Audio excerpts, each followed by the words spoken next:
जमीन ठेके पट्टे, अगर पांची की आबादी 100 में 8 है 10 है तो उसको उतना मिल जाए, कुशवाहा की आबादी 100 में 10 से 12 है उसको मिल जाए, यादव की जितनी है उसको मिल जाए, तो इसमें क्या बुरा है? जिसकी जितनी आबादी है, चाहे वो जो जिस समाज के साथ ही हो, हम किसी का हक हिस्सा नहीं मांगना चाहते, लेकिन ये हिस्सा देगा कौन? मैंने हर जगह ये सवाल किया जब मैं इन 20-25 जिलों में गया कि ये हिस्सा देगा कौन, और यही सवाल मेरा आपसे भी कि ये हिस्सा देगा कौन? अगर हम घर में हैं, हमारे 10 बीघा जमीन है, हमारे 5 लड़के हैं, कोई पढ़ा है कोई नहीं पढ़ा है, कोई गोरा है कोई काला है कोई लड़ा है, तो क्या घर का मालिक बंटवारा रूप रंग देख के करता है, शिक्षा और शिक्षा देख के करता है, लगड़ा और सही देख के करता है, या 5 बच्चे हैं तो 5 को बराबर देता है? इस बराबर देता है या कम ज्यादा करता है? बराबर देता है। तो आपने इस देश की और प्रदेश की संपत्ति का मालिक किसको बनाया है? किसको बनाया है? इस देश की जो धन संपत्ति है, जमीन जायदाद है, उसको मालिक आपने किसको बनाया है? जिसको वोट देकर के आपने कुर्सी में बैठाया है, भारतीय जनता पार्टी की सरकार को, उसके मुखिया को मालिक बनाया है। तो आपको हक हिस्सा मिला, आपको हिस्सेदारी मिली, आपको हिस्सेदारी नहीं मिली, फिर भी आपको बनाना है। पहले 5 साल में बनाया, फिर दोबारा बनाया और फिर बनाना है। हिस्सेदारी मिलेगी कि नहीं मिलेगी, लेकिन हमें बनाना है। हम खुद अपना अधिकार नहीं लेना चाहते और अपने बच्चों का अधिकार नहीं लेना चाहते। जिस दिन हम ये जान जाएं, जागरूक हो जाएं कि जिसको हम वोट दे करके जिताते हैं वही मालिक है, वही हिस्सेदारी और वही भागीदारी दे सकता है। आपका वोट लेते हैं हिंदू मुसलमान के नाम पर, भारत पाकिस्तान के नाम पर, और वो सत्ता में पहुंच जाते हैं और आपको 5 किलो अनाज देते हैं और उनका बेटा डॉक्टर, इंजीनियर, कलेक्टर और कप्तान बनता है और हमारा बच्चा चपरासी भी नहीं बनता।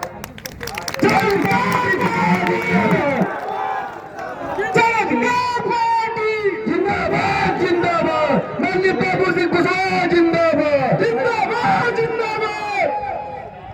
इसलिए अगर हमें हिस्सा लेना है, हक लेना है, तो हमको जागरूक होने की जरूरत है।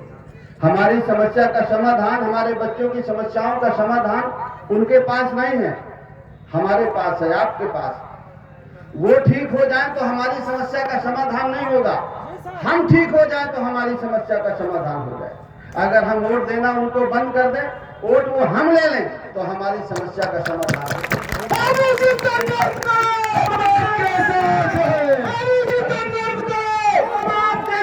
अरे भाई रुक जाओ भाई, मैं तो संघर्ष कर ही रहा हूँ, तुम घर बैठे रहोगे। अगर मेरे साथ होते तो मुझे संघर्ष करने की जरूरत कहाँ पड़ती? हम हैं। ओ देखो एक बहादुर और बोला, अब कौन बोला? और जैसे मैं चला जाता हूँ और जैसे चुनाव आता है, वैसे कितना जिंदाबाद होता है ये तो मैं जानता हूँ, आप भी जानते हैं। मैं ये कहने के लिए आया हूँ कि अगर आपको अपने बच्चों का भविष्य चाहते हैं कि अच्छा हो, हमारे बेटे और बेटी को जीवन के हर पहलू में आगे बढ़ने का मौका मिले, तो सबसे पहले आपको जागरूक होकर के हमारे भाइयों को, हमारी बहनों को वोट बेचना बंद करना पड़ेगा। हमारे गांव-गांव में स्वयं सहायता समूह बने हैं। स्वयं सहायता समूह के माध्यम से चुनाव के मौके में हमारी बहनों के खातों में कुछ पैसे आ जाते हैं, किसी के 500, किसी को 1000। तो चुनाव के पहले तक तो वो ठीक बोलती है, और जैसे खाते में पैसा आता है वो चुप हो जाती है। अपना और अपने बहू को, अपने बच्चे को लेकर के जहां जहां उनका जोर पड़ता है, अपने पड़ोसियों में भी जोर पड़ता है, वो अपने वोट को जहां उसका हित नहीं है वहां वो दे देती है। जैसे चुनाव का मौका आता है तो हमारे भाई लोग दारू चलती है 3-4 दिन पहले से, पैसे बंटते हैं, धार्मिक उन्माद फैलाया जाता है और आप किस हवा में बह जाते हैं, आपसे बेहतर कोई नहीं जानता है। और मैं एक से एक बात कहता हूं, आप लोग सुनते भी होंगे कि जो माँ बाप अपना वोट बेचते हैं, अपना वोट नहीं बेचते हैं, अपना और अपने बेटी और बेटे का भविष्य बेचते हैं। और जब तक आप अपने वोट का सौदा करेंगे तब तक हमारे बच्चों का भविष्य कभी नहीं करेंगे।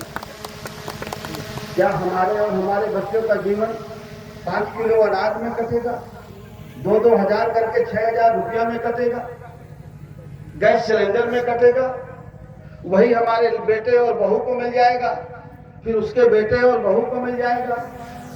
क्या हम नहीं चाहते कि हमारे बच्चे भी उनके बच्चों की तरह पढ़े लिखे, पढ़ लिख करके जीवन के हर पहलू में वो आगे बढ़े, वो अभी किसी थाने का दरोगा बने, वो भी तहसीलदार बने, वो भी परगना मजिस्ट्रेट बने, वो भी जिले का कलेक्टर बने, कप्तान बने? या 5 किलो चाहते हैं या यह चाहते हैं? क्या चाहते हैं? खाली 5 किलो अनाज और 1,000-2,000 रुपया, या बच्चों की शिक्षा और रोजगार चाहते हैं कि अच्छा जीवन जी, रोजगार और शिक्षा? अभी तक तो यही चाहते हैं जो मिल रहा है आपको, कि किसी ने नहीं दिया हमें 2-2 हजार करके 6,000 रुपया, किसी ने नहीं दिया हमें 1,000-2,000 रुपया, किसी ने नहीं दिया 5 किलो, किसी ने नहीं दिया गैस सिलेंडर चूल्हा हमें फ्री। इन्होंने दिया है, इसलिए इनको राजा बनाना है और हमको कटोरा लेकर के मांगना है। मांगने और देने वाले में एक ही फर्क है, जब आप वोट देकर के उनको जिता देते हैं तो वो देने वाले बन जाते हैं और आप मांगने वाले बन जाते हैं। और अगर उस वोट लेकर के आप जीत जाइए तो आप देने वाले बन जाइए और वो मांगने वाले बन जाइए। लेकिन हम चाहे जितना कहें, मुझे 16 फरवरी 16 में मैं जेल से निकला और मैं लगातार इसी बात को मैं रोज कहता हूं। आज मैं कोई आपके बीच में नई बात नहीं कह रहा, मैं जितनी बार इस एरिया में आया हूं इन्हीं बातों को घुमा फिरा के कहा, लेकिन उस बात का कोई असर होता नहीं। मेरे साथियों ने मुझे 2 तलवारें दी, एक तरफ भगवान बुद्ध की फोटो दी और तलवार भी दिया साथ, लेकिन उनका प्रेम है, स्नेह है। लेकिन मैं एक बात कहता हूं, तलवार तो उस जमाने में चलती थी जब अशोका था, सम्राट अशोक राज में थे, वो राजा थे, तब तलवारें बंदूकें चलती थी। और आज अशोक की गद्दी तक जाने के लिए तलवारें बंदूकें नहीं चलती, जिसको ज्यादा वोट मिल जाते हैं वो गद्दी में बैठ जाते हैं। अगर आप अशोक को जानते हैं, भगवान बुद्ध को जानते हैं, महाराजा लाखन पासी को जानते हैं, महारानी अहिल्याबाई होलकर को जानते हैं, जितने भी महापुरुष हमारे हुए हैं, तो उस जमाने में वो संघर्ष किए, तलवारें चलाई।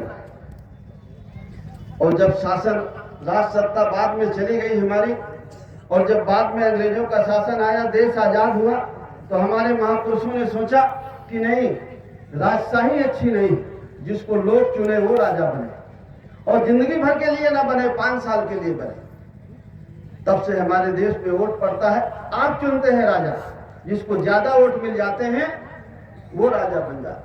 और जिन्होंने हमें वोट का अधिकार दिया वो ये सोच के वोट का अधिकार दिया था कि इस देश के जो गरीब और कमजोर लोग हैं, मजलूम लोग हैं, पिछड़े हैं, दलित हैं, आदिवासी हैं, अगर ये जागरूक होकर के, इकट्ठा होकर के अपने वोट का एक जगह इस्तेमाल करके राजपाट बना लेंगे तो अपनी समस्या का समाधान करेंगे, और उनकी तरह जितने गरीब कमजोर लोग हैं उनकी भी समस्या का समाधान करेंगे। लेकिन हो गया उल्टा, जिसके ज्यादा वोट है उसे राजा बनना चाहिए, लेकिन राजा वो बन जाता है जिसके कम वोट है, और बनाता कौन है? जिसके ज्यादा वोट है। और बड़ा फक्र महसूस करते हैं, गर्व महसूस करते हैं कि नहीं, हमने फला भैया को राजा बना दिया और हम उनका झोला लेके चलते हैं। ये आपको सोचना है और विचार करना है। हमारी और आपकी समस्या का समाधान कहीं दूसरी जगह नहीं, कोई करेगा भी नहीं हमारी समस्या का समाधान। कोई आपको अपनी पीठ पे लाद के भवसागर नहीं पार कराएगा, आपको खुद पार करना पड़ेगा, खुद तैरना पड़ेगा, तो आप पार कर पाएंगे। अगर हम माँ बाप हैं तो हमारे बच्चों की जिम्मेदारी हमारी है, कोई और नहीं उठाएगा हमारे बच्चों की जिम्मेदारी। आप जिनको वोट देते हैं, देखिए उनके बच्चे कहाँ हैं और आपके बच्चे कहाँ हैं। जिस दिन आप अपने वोट की ताकत को समझ लेंगे, वो दिन सारी